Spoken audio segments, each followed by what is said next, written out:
என் அன்பு சகோதரனே சகோதரி, இதோ பார்த்திமேயுக்கு பார்வை கொடுத்த அந்த தெய்வம். லூக்கா நற்செய்தி 18வது அதிகாரத்திலே வாசிக்கிறோம். குருடனான அந்த பார்த்திமேயுக்கு ஆண்டவர் பார்வையை கொடுத்தார். யோவான் நற்செய்தி 11வது அதிகாரத்திலே பார்க்கிறோம். இதோ மரித்த லாசரை உயிரோடு எழுப்பினார்.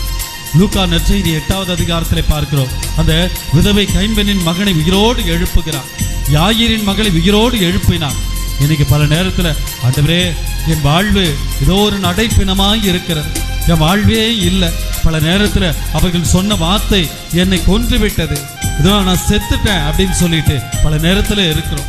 ஏண்டா இந்த வாழ்க்கை என்று இருக்கிறோம்.